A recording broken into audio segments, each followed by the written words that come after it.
Hi, this is Randy. I wanted to thank one of my commenters on the video that I made about the gender rant. The commenter added a couple links.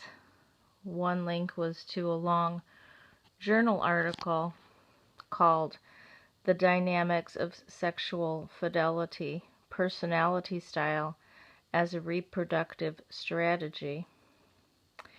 It's an article in the Psychoanalytic Psychology Journal, published June 2010, and you can find it on researchgate.net. I will try to post a link under this video as well of the article. It's an academic journal article, and it's quite long. So it was quite disturbing to read, but I guess I wasn't surprised. Basically, what I can surmise from the entire article is that studies support all of the gender stereotypes that exist today. And so as I bitch and moan and complain about men and how I'm incompatible with them, basically this entire academic study confirmed it for me and basically explains why. Just to talk about a few points. It talked about 20 to 25% of people cheat in their marriage. And it said that people high in narcissism are most likely to cheat. That's something that we already know. It confirmed that more males are narcissistic than females. And that more males than females are unwilling or unable to remain monogamous. It didn't use the excuse of that these males have higher testosterone and they must have sexual variety and that's just the way that they, are. It was not saying that.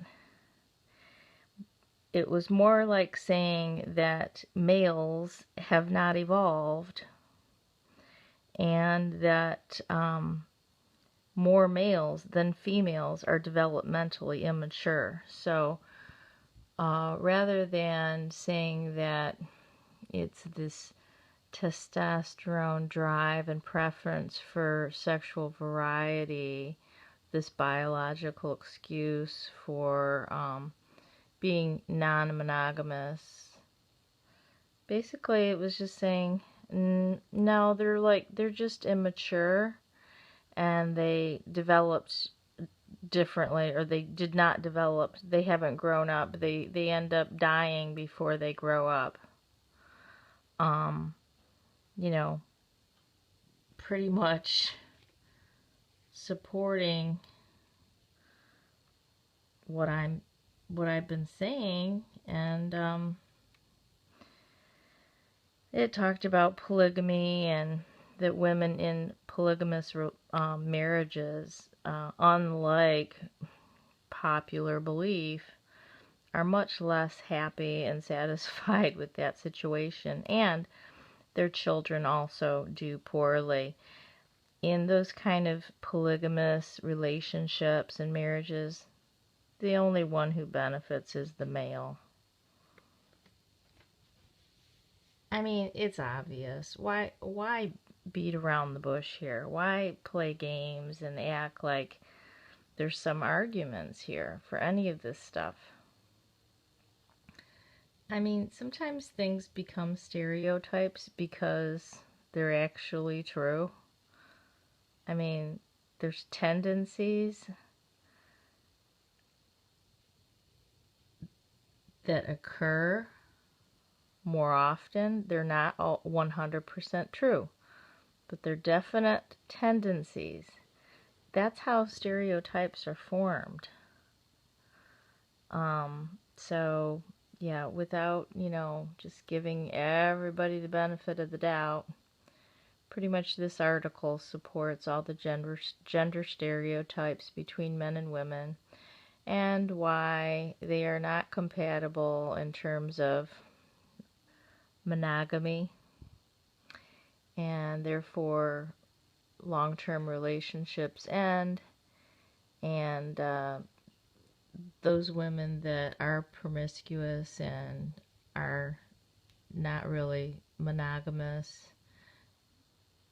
they tend to win out because there's never a shortage of both married and single men willing to have sex with them. So I would suggest reading this article. It's pretty interesting. And that's all I have to say for tonight. Have a good night.